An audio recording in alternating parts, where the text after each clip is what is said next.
بسم الله الرحمن الرحیم. پناستا په ولاړه کې د ستایه مخالقه، پناستا په ولاړه کې د ستایه مخالقه، احسان نه دی زه دې لره پیدا یم خالقه. مننه که چېرته رانه شوي وي نو کړي ګناه ماف کا، که چېرته رانه شوي وي نو کړي ګناه ماف کا، بنده یم په لږ څه کې خطا یم خالقه. ډېر زیاته مننه کوم.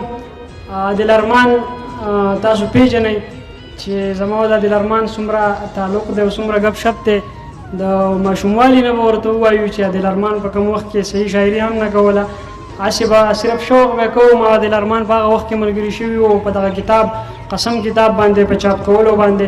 دلارمان ته د زړه له کومې نه د هاتیان پښتو ادبي جرګې او شرګړ پښتو ادبي جرګې په نمایندګۍ کې ډېره زیاته مبارکي وایم. او د هغې نه علاوه د رڼا پښتو ادبي ټولنې سوات چې څومره هم ملګري دي، د دغه ټولو ملګرو ډېر غټ کردار دی په دغه پروګرام را جوړولو کې.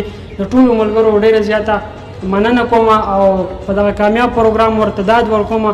نظم مې لیکلی دی، یو څو جملې دي په خصوصي توګه باندې دلارمان ته ډالۍ کوم. د خاپیرو د کلي د ښایستونو د ښار، د خاپیرو د کلي د ښایستونو د ښار، د محبت د کوڅې د صداقت په چم کې یو توربان اوسېږي، یو توربان اوسېږي. چوکه په لاس ولاړ دی، ځان له سندرې وایي، ځان له ټپې وایي. د خاپیرو د کلي د محبت د کوڅې د صداقت په ښار کې یو لیونی توربان په محبت پایي.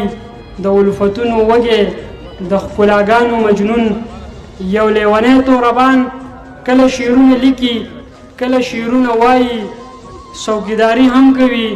د خاپیرو د کلي د محبت د کوڅې د صداقت په چم کې، د خاپیرو د کلي د ښایستونو د ښار، د محبت د کوڅې یو خاپیری توربان، سپرلی سپرلی توربان د غره په څوکه ناست دی، شپېلی په خوله لګیا دی.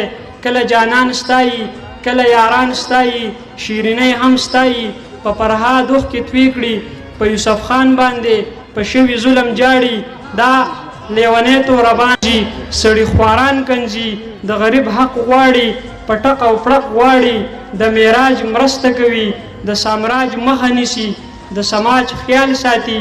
په رواج نه دی مین، په دولت هیڅ نه کوي، بادشاهي نه خوښوي. د خاپیرو د کلي د ښایستونو د ښار، د محبت د کوڅې یو زیر زیرک توربان، یو زیرک توربان چې د چا سر ساتي، چې په چا سر ورکوي، هغوی ته هسې خلک خاپیري وایي په نوم. د خاپیرو د کلي د ښایستونو د ښار، د محبت د کوڅې دا لیونی توربان، لونګ لونګ توربان د هر سړي نه ښکلی، هر خاپیري نه ښکلی. په خوی خصلت مزیدار، په شرافت مزیدار، کروندګر د الفت عدل انصاف خوښوي. د خاپیرو د لښکر رڼا پښتو ادبي ټولنې تشبیه ده.